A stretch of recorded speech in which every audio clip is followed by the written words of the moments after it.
क्या एफडी में पैसा डालना सही है, सेफ है, सिक्योर है या बेस्ट ऑप्शन है, या फिर स्टॉक मार्केट? आपको लगता है कि स्टॉक मार्केट ही आपको अमीर बना सकता है? आज हम एफडी और स्टॉक मार्केट का असली फर्क समझेंगे ताकि आप डिसाइड कर सके कि आपका पैसा कहां सुरक्षित रहेगा और कहां लगातार बढ़ेगा। एफडी में डालें, बैंक एफडी में, या स्टॉक मार्केट में शेयर खरीदें, या फिर स्टॉक मार्केट में ट्रेडिंग वगैरह करें या इन्वेस्टमेंट करें।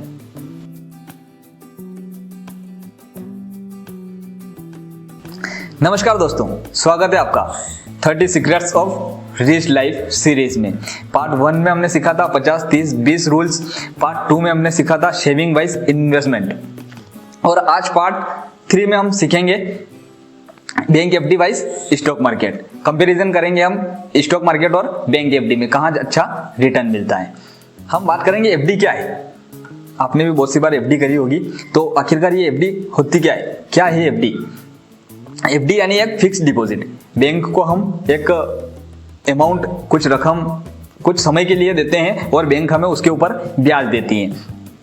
कुछ समय के लिए जो रकम देते हैं हम, वो उस पर बैंक हमें ब्याज देती है, इंटरेस्ट देती है। एफडी में रिस्क जीरो रहता है, मतलब बिल्कुल ना के बराबर रिस्क रहता है। आप भले एफडी में लगा सकते हो तो आपको कोई रिस्क नहीं रहेगा। अगर बैंक डूबता है तो भी आपका पैसा सिक्योर रहता है, या फिर ऑप्शन हो सकता है, आपके पास बहुत सारे ऑप्शन रहता है, गवर्नमेंट देती है, जो भी है। आपको फिक्स रिटर्न मिलता है। रिटर्न ज्यादा से ज्यादा 6 या 7%। सालाना रिटर्न आपको 6 या 7% से ज्यादा नहीं मिलेगा। बहुत सारी बैंक रहती है जो 8% देती है, पर 8 से ऊपर कोई बैंक आपको एफडी पे रिटर्न नहीं देता है। पैसा सेफ रहता है, पर ग्रोथ भी लिमिटेड देता है। पैसा तो सेफ है, हमने सोचा कि पैसा हमारा सेफ है, बैंक में पड़ा एफडी है तो एकदम सेफ पैसा है, कहीं नहीं जा रहा है। पर क्या आपने सोचा है कि आपका पैसा समय के साथ बढ़ भी रहा है, ग्रोथ कर रहा है? नहीं, लिमिटेड ग्रोथ है, बहुत लिमिटेड। जो बैंक ने बोल दिया 7 से 8% ग्रोथ करेगा तो वही आपका ग्रोथ करेगा। अगर बैंक ने बीच में ब्याज कम कर दिया है, ऐसा कुछ भी नियम आ गया है, तो आपका पैसा भी नियम के अनुसार कम हो जाएगा। एग्जाम्पल के लिए हम समझे, अगर आपने 1 लाख रुपए एफडी के तौर पर बैंक में रखे 10 साल के लिए, अगर आपने 10 साल के लिए 1 लाख रुपए बैंक में एफडी के तौर पर रखे, तो लगभग 10 साल में आपके पास 1,80,000 रुपए ही बनेंगे, इससे ज्यादा नहीं बनेंगे। अगर थोड़ा सा और ब्याज बढ़ा दिया तो 80,000 से ज्यादा 81 या 85,000 हो सकते हैं, पर इससे ज्यादा आपको रिटर्न नहीं मिलेगा। मतलब एक लिमिटेड रिटर्न हो गया आपके पैसे का एफडी के लिए। हमने एफडी के बारे में समझा, बैंक एफडी के बारे में समझा कि कहाँ रिटर्न मिलेगा, कितना लगाएंगे तो कितना रिटर्न मिलेगा। अब हम समझेंगे स्टॉक मार्केट के बारे में कि स्टॉक मार्केट क्या है। स्टॉक मार्केट मतलब कंपनी का हिस्सा खरीदना, किसी भी कंपनी का हिस्सा खरीदना। जैसे टाटा स्टील है, रिलायंस है, यहाँ बहुत सारी बड़ी बड़ी कंपनियां हैं जिनका अपना खुद का आईपीओ स्टॉक रहता है, तो उनमें हिस्सा खरीदना। अगर कंपनी को प्रॉफिट होता है तो आपका पैसा भी ग्रो करता है, कंपनी के साथ आपका पैसा ग्रो करता है। रिस्क ज्यादा रहता है स्टॉक मार्केट में, रिस्क थोड़ा ज्यादा रहता है क्योंकि मार्केट ऊपर नीचे डेली होता रहता है। अगर मार्केट ऊपर गया तो आपका पैसा भी उतना ही ऊपर जाएगा, अगर मार्केट नीचे आया तो आपका पैसा भी उतना ही नीचे आएगा। लेकिन रिटर्न भी ज्यादा है, स्टॉक मार्केट में रिटर्न भी ज्यादा है, 12, 15 या उससे ज्यादा 20% भी आपको रिटर्न मिल सकता है समय के साथ। अगर आप लॉन्ग टाइम के लिए इन्वेस्टमेंट करते हैं तो आपको रिटर्न भी उतना अच्छा मिलेगा।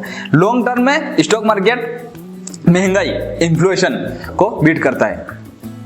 समय के साथ पैसा बढ़ता है, साल दर साल पैसा बढ़ता है। अगर मार्केट अच्छा चल रहा है, या आपने जो स्टॉक खरीदा या जहां इन्वेस्टमेंट किया, अगर वो लगातार बढ़ रहा है तो आपका पैसा भी उसके साथ लगातार ग्रोथ करेगा।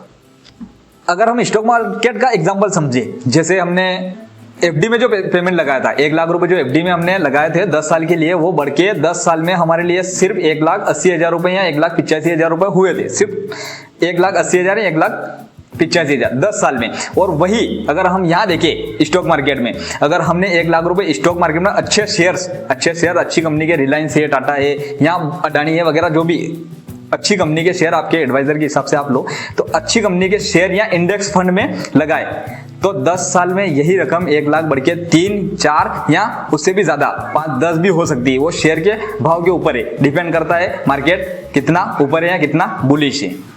अब हम एफडी और स्टॉक मार्केट में फर्क समझेंगे, एफडी और स्टॉक मार्केट में कंपैरिजन करेंगे। अगर हम समझे कि एफडी की अगर मैं बात करूं, बैंक एफडी की अगर बात करूं तो रिस्क बहुत कम रहता है। बैंक एफडी अगर आप बैंक में पैसे लगाते हो तो आपको रिस्क बहुत कम रहता है, आपका पैसा सिक्योर है। लिक्विडिटी आसानी से लिक्विडिटी मतलब अगर आपको पैसे की कभी भी जरूरत पड़ गई तो आप तुरंत जाके निकाल सकते हैं, कभी भी आप निकाल सकते हैं। इन्फ्लेशन मतलब महंगाई के साथ आपका पैसा नहीं बढ़ रहा है, वो नहीं बढ़ेगा। क्यों? क्योंकि आपका पैसा स्थिर है, आपका रिटर्न स्थिर है। जो बैंक ने दिया है 6 से 7% वही आपका स्थिर रहेगा, वो आपका नहीं बढ़ेगा, उससे ज्यादा नहीं बढ़ेगा। अगर कम हो सकता है, अगर बैंक ने ब्याज कम कर दिया तो आपका रिटर्न कम हो सकता है। सूटेबल और सेफ, ये एक सेफ विकल्प हो सकता है आपको इन्वेस्टमेंट के लिए कि आपने एफडी की और आपका पैसा सेफ रखना चाहते हो तो आप एफडी में, मतलब एकदम सेफ कि उससे ज़्यादा नहीं बढ़ेगा और कम भी नहीं होगा, मतलब खत्म भी नहीं होगा, तो आपका पैसा सेफ एफडी में रहेगा। अगर एफडी के मुकाबले मैं स्टॉक मार्केट की बात करूं तो रिटर्न जो इंटरेस्ट वगैरह आपको एफडी में मिल रहा है, रिटर्न की बात करूं तो रिटर्न यहाँ स्टॉक मार्केट में आपको 12 से 15 या उससे भी ऊपर मार्केट के हिसाब से आपको रिटर्न मिलेगा। 12-15 या उससे कहीं गुना ज्यादा भी आपको रिटर्न मिल सकता है। हाँ, निकालने की बात करें, जैसे एफडी में आप पैसे निकालने कभी भी आपकी मनी बैंक से जाके विड्रॉ यहाँ निकाल सकते हो, और स्टॉक मार्केट में यहाँ पर भी आप कभी भी निकाल सकते हैं। सिर्फ मार्केट के हिसाब से प्राइस बदलता रहता है, ऊपर नीचे जाता रहता है। अगर नीचे रहा तो आपको नुकसान हो सकता है, या ऊपर रहा तो आपको ज्यादा प्रॉफिट हो सकता है। इन्फ्लेशन को बीट मतलब महंगाई के साथ आपका पैसा बढ़ रहा है, महंगाई के साथ आपके पैसे बढ़ेंगे। स्टॉक मार्केट अगर ऊपर लगातार गया, आपने जहां भी इन्वेस्ट कर रखा है, अगर वो शेयर, म्यूचुअल फंड या एसआईपी जहां पे भी आपने निवेश किया, अगर वो लगातार ऊपर जा रहा है तो आपका पैसा लगातार बढ़ेगा। चौथी बात अगर मैं करूं, वेल्थ क्रिएटर मतलब अगर आपको अमीर बनना है, वेल्थ बनाने के लिए आपको स्टॉक मार्केट में इन्वेस्टेड रहना ही पड़ेगा, आपको स्टॉक मार्केट में निवेश करना पड़ेगा, तब जाके आप अमीर बनोगे। सिर्फ एफडी और सेविंग करने से कोई अमीर नहीं बनता है। मतलब अगर आपको बस सिक्योरिटी चाहिए, अगर आपको सिर्फ सिक्योरिटी चाहिए तो एफडी ठीक है, आप एफडी करा सकते हो। सिर्फ आपको आपके पैसे की सिक्योरिटी चाहिए तो आप एफडी करा सकते हो। अगर वेल्थ बनाना है, अगर आपको अमीर बनना है तो स्टॉक मार्केट में आपको रहना पड़ेगा, स्टॉक मार्केट में आपको पैसे लगाने पड़ेंगे। स्टॉक मार्केट ही आपके लिए सबसे बेस्ट ऑप्शन रहेगा। अभी तक हमने समझा एफडी क्या थी, स्टॉक मार्केट क्या था, इन दोनों में हमने फर्क भी समझा कि स्टॉक मार्केट में कितना रिटर्न मिलेगा और एफडी में कितना रिटर्न मिलेगा, ज्यादा रिटर्न कहाँ मिलेगा और कम रिटर्न कहाँ मिलेगा, पैसा सेफ कहाँ रहेगा और कहाँ थोड़ा रिस्क को लेके हम चलेंगे।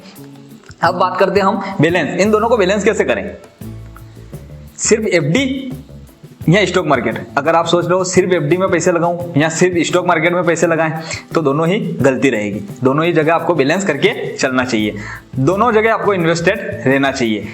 अगर हम शॉर्ट टर्म गोल्स की बात करें या छोटे समय में अगर अपने को कोई लक्ष्य या फिर कुछ बनाना है, घर बनाना है, कार लेना है, अगर छोटे समय में करना है, आपने 2, 4, 5 साल में ही करना है तो आप एफडी में निवेश, एफडी या सेविंग कर सकते हैं। नॉर्मली सेविंग भी कर सकते हैं बैंक में और एफडी भी कर सकते हैं, वो आपके लिए बेस्ट रहेगा। और अगर आपको लॉन्ग टर्म मतलब लंबे समय के बाद अगर आपको कुछ विचार जैसे रिटायरमेंट प्लान है या फिर बाद में मकान बनाना, आपको बड़ा मकान बनाना है, ऐसा कुछ भी आपका अगर ऐसा प्लान हो तो आप स्टॉक मार्केट में निवेश कर सकते हो, वो आपके लिए बेस्ट ऑप्शन हो सकता है। अभी हमने सीखा स्टॉक मार्केट क्या है और बैंक एफडी क्या है, ज्यादा प्रॉफिट कहाँ हो सकता है और अपना पैसा सेफ कहाँ हो सकता है। स्टॉक मार्केट आपके लिए बेस्ट है, अगर अमीर बनना है, आपको जल्दी अमीर बनना है या आपको बड़े गोल्स हैं तो स्टॉक मार्केट आपके लिए बेस्ट रहेगा। अभी हमने स्टॉक मार्केट और एफडी में कंपैरिजन समझा, दोनों में फर्क समझा। तो अगर आपको अब कहीं निवेश करना हो, जैसे स्टॉक मार्केट में निवेश करना है, बैंक एफडी में निवेश करना है, ये आपको बिना अपने फाइनेंशियल एडवाइजर की राय के निवेश नहीं करना है। हमेशा राय लेकर ही निवेश करें, किसी की भी बातों में आके निवेश नहीं करें। तो दोस्तों ये था 30 सीक्रेट्स ऑफ रिच लाइफ का part 3, bank FD wise stock market. याद रखो एफडी आपके पैसे को सेव रखती है, लेकिन स्टॉक मार्केट ही आपके पैसे को मल्टीप्लाई करता है। अगर वीडियो अच्छा लगा तो लाइक करें, कमेंट करें और वीडियो को शेयर करें, चैनल को सब्सक्राइब करें। पार्ट 4 में हम बात करेंगे passive income wise active income की। कौन सा आपको अमीर बनने के लिए ज्यादा जरूरी है, कौन सा आपको रिच बनाने के लिए ज्यादा जरूरी है। मिलते हैं अगले वीडियो में, नेक्स्ट वीडियो में। धन्यवाद।